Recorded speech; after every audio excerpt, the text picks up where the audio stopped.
Hello students, मेरा नाम है महिमा शर्मा। मैं रेजोनेंस पीसीसीपी डिवीज़न से हिंदी संस्कृत पढ़ाती हूँ। आज हमारा क्लास 9th का विराम चिन्ह टॉपिक हम पढ़ेंगे। ग्रामर का टॉपिक है विराम चिन्ह। आप लोगों ने पहले भी पढ़ा हुआ है और हिंदी व्याकरण में इसका बहुत इम्पॉर्टेंट रोल है। विराम यानी ठहरना। सेंटेंस के अंदर हमें ठहरना है, कब ठहरना है उसके लिए कुछ चिन्ह निर्धारित किए हुए हैं, उन्हें बोलते हैं विराम चिन्ह। तो स्टार्ट करते हैं। सबसे पहले विराम चिन्ह किसे कहते हैं, उसकी परिभाषा क्या होती है। लिखित भाषा यानी लिखने में प्रयुक्त प्रयोग किए जाने वाले चिन्हों या संकेतों को विराम चिन्ह कहा जाता है। इन चिन्हों के प्रयोग से लिखित भाषा में स्पष्टता यानी साफ से सुनना और लिखना, बोधगम्यता यानी अच्छे से जानकारी मिल जाना, स्पष्टता तथा बोधगम्यता आ जाती है। फलस्वरूप हम लेखक के विचारों को आसानी से समझ सकते हैं कि वो क्या कहना चाह रहा है। अब कुछ विराम चिन्ह हैं जो हमारे सामने हम देखते हैं। फर्स्ट है हमारा पूर्ण विराम। इसे इंग्लिश में फुल स्टॉप कहते हैं। हम फुल स्टॉप का हमारा साइन है ये, ठीक है। तो कोई भी सेंटेंस पूरा होता है उसके बाद हम एक डंडा लगाते हैं, उसे पूर्ण विराम कहते हैं और इंग्लिश में फुल स्टॉप कहते हैं, ठीक है। अर्ध विराम, अर्ध विराम, अर्ध विराम, सेमी कॉलन। ये थोड़ा सा इसमें करेक्शन है, ये डॉट और कॉमा, सेमी कॉलन थोड़ी देर के लिए रुकना। अल्प विराम, कॉमा, कोई सेंटेंस है उसके बीच में हम रुकते हैं फिर कॉमा लगाते जाते हैं, या अथवा की जगह भी हम इन्हें यूज करते हैं तो इसे बोलते हैं हम कॉमा। प्रश्नवाचक, क्वेश्चन मार्क, आप सभी जानते हैं कोई प्रश्न पूछा जाए उसके एंड में हम क्वेश्चन मार्क लगाते हैं। विस्मयादि, कोई आश्चर्यजनक बात, कोई घृणा से संबंधित, कोई खुशी, उसके बाद में हम साइन ऑफ एक्सक्लेमेशन इस तरह का साइन लगाते हैं तो ये होता है एक्सक्लेमेशन मार्क या विस्मयादि बोधक चिन्ह। योजक या विभाजन, कुछ शब्दों में हम विभाजित करते हैं, जैसे बार बार, तो बार बार के बीच में हम जो ये चिन्ह लगाते हैं इसे योजक यानी दो शब्दों को जोड़ना, तो योजक चिन्ह को हाइफन कहते हैं। निर्देशक, कोई जैसे उपयुक्त लिखे हुए शब्दों को ध्यान से देखिए उसके बाद हम चिन्ह लगाएंगे ये, तो ये थोड़ा छोटा होता है, इसे निर्देशक चिन्ह कहते हैं, थोड़ा सा इस तरह का, ठीक है।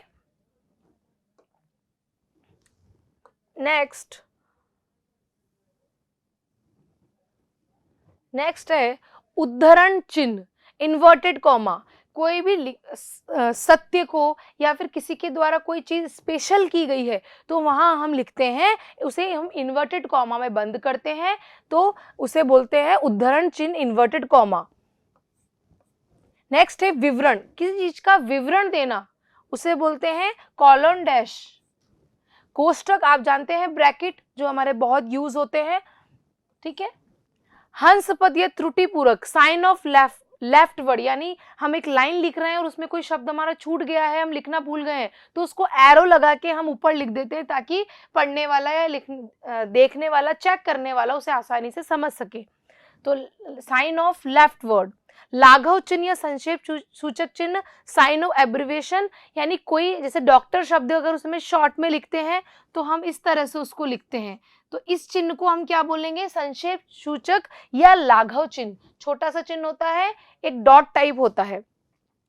फिर है उपविराम चिन्ह, कॉलोन, ये इस तरह का होता है, ठीक है। तो अभी सबसे पहले हम स्टार्ट करते हैं।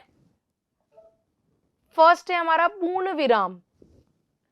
पूर्ण विराम का अर्थ होता है पूरा ठहराव। एक सेंटेंस कंप्लीट होने के बाद हम उसके लास्ट में जो चिन्ह लगाते हैं वो होता है पूर्ण विराम।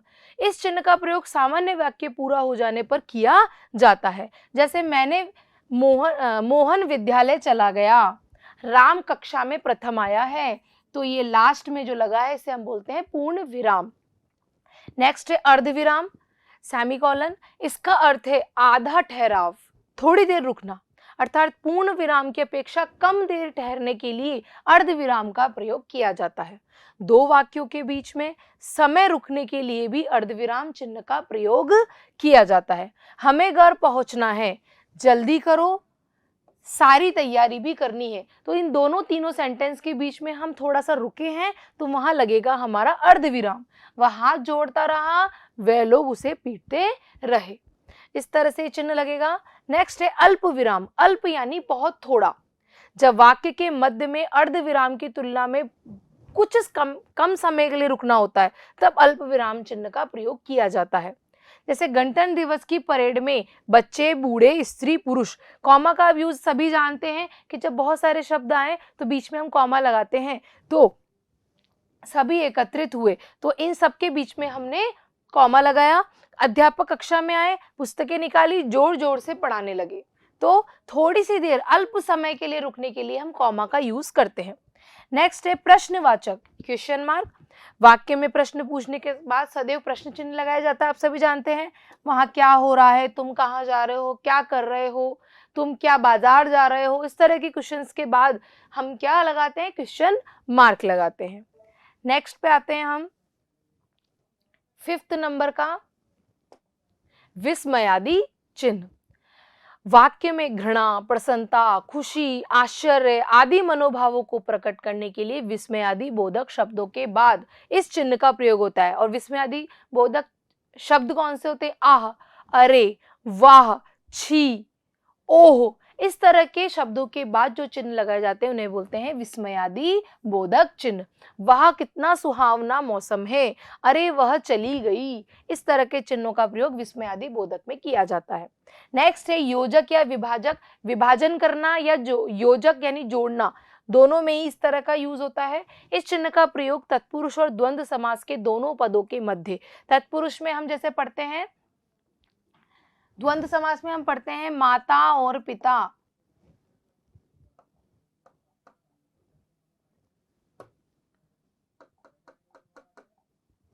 माता पिता, तो माता और पिता करते हैं हम इसको, ठीक है।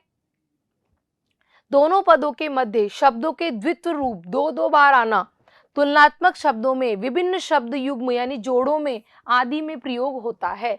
जैसे हम लिखते हैं तुलना सूचक में, या बार बार शब्द का रिपीटेशन हो रहा है, इस तरह से शब्द युग्मों में भी इसका प्रयोग किया जाता है। जैसे गीत, संगीत, माता पिता, कभी कभी, धीरे धीरे, मीरा सी, भक्ति आदि शब्दों में यूज होता है। निर्देशक चिन्ह, यह चिन्ह भी पड़ी लकीर की तरह थोड़ा लंबा होता है। योजक चिन्ह से इसका आकार थोड़ा सा बड़ा होता है, ये थोड़ा छोटा होता है, ये थोड़ा सा बड़ा होता है। गांधी जी ने कहा था, तो वहां हम लगाएंगे ये, फिर उसको, अब गांधी जी ने कहा था तो ये हमेशा रहेगा, तो उसे इन्वर्टेड कॉमा, मतलब इस सेंटेंस में दो विराम चिन्हों का प्रयोग हो रहा है, दो क्या तीन ही हो रहा है। जैसे एक तो हुआ निर्देशक चिन्ह, एक हुआ कॉमा और एक हुआ पूर्ण विराम, ठीक है। उद्धरण चिन्ह, उद्धरण यानी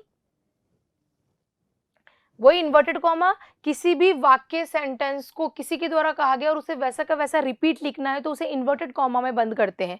जैसे जहां किसी का कथन ज्यों का त्यों उद्धृत किया जाता है, यानी वैसा का वैसा उतारा जाता है, वहां उद्धरण चिन्ह का प्रयोग किया जाता है। तिलक ने कहा था स्वतंत्रता हमारा जन्मसिद्ध अधिकार है, तो यहाँ पे ये इन्वर्टेड कॉमा में बंद हुआ। सुभाष चंद्र बोस ने कहा था तुम मुझे खून दो मैं तुम्हें आजादी दूंगा। इस तरह से इन्वर्टेड कॉमा के क्वेश्चंस का आंसर है ये। विवरण चिन्ह, किसी विषय में कुछ सूचना या निर्देश आदि देना हो तो विवरण चिन्ह का प्रयोग होता है। हम नोट्स लिखते हैं तो हम लिखते हैं इस प्रकार, ये प्रमुख टाइप्स है, प्रकार है, तो हम उनकी डिटेल बताने के लिए हम इस चिन्ह का प्रयोग करते हैं। जैसे भाषा के दो रूप है, मौखिक भाषा, लिखित भाषा। तो किसी विषय में कुछ सूचना या निर्देश आदि देना हो तो विवरण चिन्ह, डिटेल, विवरण का मतलब डिटेल, तो विवरण चिन्ह का प्रयोग किया जाता है। कोष्टक आप सभी जानते हैं, किसी कठिन शब्द को स्पष्ट करने के लिए, गणित में विकल्प यानी ऑप्शंस देने में, क्रम सूचक अंकों के बारे में इस चिन्ह का प्रयोग होता है। कोष्टक चिन्ह का प्रयोग कठिन शब्दों के अर्थ बताने में, कथा प्रसंग में किसी विशेष व्यक्ति की ओर संकेत करने में, नाटक आदि में भी हाव भाव सूचित करने के लिए किया जाता है। जैसे जब पंडित जी को पंडित नेहरू शॉर्ट में लिखा तो उसे कोष्टक पे लिख दिया। वहां पहुंचे तो नेताजी यानी सुभाष चंद्र बोस ने उठकर उनका स्वागत किया, मतलब इसका डिटेल में उन्होंने कोष्टक में दिया है। तो ये हुआ हमारा कोष्टक चिन्ह। नेक्स्ट हुआ हंसपद या त्रुटिपूरक। लिखते समय जब कोई शब्द या अंश छूट जाता है तो उसको चिन्ह लगाकर उस शब्द को ऊपर लिख दिया जाता है। जिस तरह हमने आपसे पहले ही कह दिया था कि इस समय नेताजी नहीं मिलेंगे, अब उसने पहले कह दिया, वो शब्द थोड़ा सा अजीब लगा तो ही शब्द जुड़ गया तो हमने बीच में एरो लगा के उसे ही लिख दिया। ठीक है, तो इस तरह से हंसपद या त्रुटि यानी गलती, इस तरह से हम इन शब्दों को थोड़ा सा देख करके हम पता लगा सकते हैं यहाँ पे कौन सा विराम चिन्ह लगेगा। नेक्स्ट 12 नंबर का संक्षेप सूचक यानी शॉर्ट में लिखना। किसी बड़े, जैसे शॉर्ट में लिखना हमारा ये भी है शॉर्ट में लिखना। किसी बड़े अंश का संक्षिप्त रूप लिखने के लिए संक्षेप सूचक चिन्ह का प्रयोग किया जाता है। जैसे एमए, डॉक्टर, कृपया, पीटीओ जो हम लिखते हैं वो शॉर्ट में लिखते हैं। एमए, बीए, एमसीए, एमटेक, ये सब शॉर्ट फॉर्म है। ठीक है, तो उन शॉर्ट फॉर्म के नीचे हम इस तरह का चिन्ह लगाते हैं तो उसे बोलते हैं संक्षेप सूचक यानी शॉर्ट में लिखना। संक्षेप का मतलब होता है शॉर्ट। नेक्स्ट है हमारा 13 उपविराम। इसे अपूर्ण विराम भी कहा जाता है। इसका प्रयोग निर्देश देने, संवाद लेखन या शीर्षकों आदि में किया जाता है। जैसे हम संवाद यानी डायलॉग राइटिंग लिखते हैं तो हम लिखते हैं माँ ने ये कहा, फिर उसके बाद मैना ने ये लिखा, या मीरा ने लिखा, या मीना बोल रही है, मैना बोल रही है, तो इस तरह से हम उसके आगे ये चिन्ह लगा देते हैं। शीर्षक होता है तो शीर्षक के बीच में भी कभी कभी हम लगाते हैं कंप्यूटर, फिर ये अब उपविराम मिला के वहाँ लिखते हैं दुष्परिणाम और अच्छे परिणाम। फिर है संवाद में भी लिखते हैं कि कमल बोल रहा है, फिर सीमा बोल रही है, तो इस तरह से संवाद में भी हम इनको यूज करते हैं। ठीक है, तो इस तरह से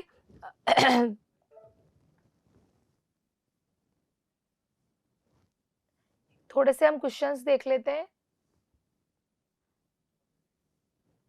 ऑब्जेक्टिव क्वेश्चंस थोड़े से देख लेते हैं। विराम चिन्ह का नाम है। अच्छा सॉरी, ये क्वेश्चन है, इस विराम चिन्ह का क्या नाम है? क्या नाम है? हाँ, उपविराम। अभी अब जस्ट हमने पढ़ा है उपविराम। फिर विराम, इस विराम चिन्ह का क्या नाम है? हंसपद या त्रुटिपरक। विराम चिन्ह इसे बोलते हैं कोष्टक। फिर विराम चिन्ह का नाम है अर्धविराम। विराम चिन्ह का नाम है विस्मयादि बोधक। फिर नेक्स्ट है इनमें से पूर्ण विराम कौन सा है? तो हमारा पूर्ण विराम ये है। फिर योजक का विभाजक छोटे में है ना। तो इस तरह के हमारे ये ऑब्जेक्टिव क्वेश्चन है जो हमने करे हैं। आशा करती हूँ आप लोगों को समझ में आया होगा विराम चिन्ह। Thank you so much.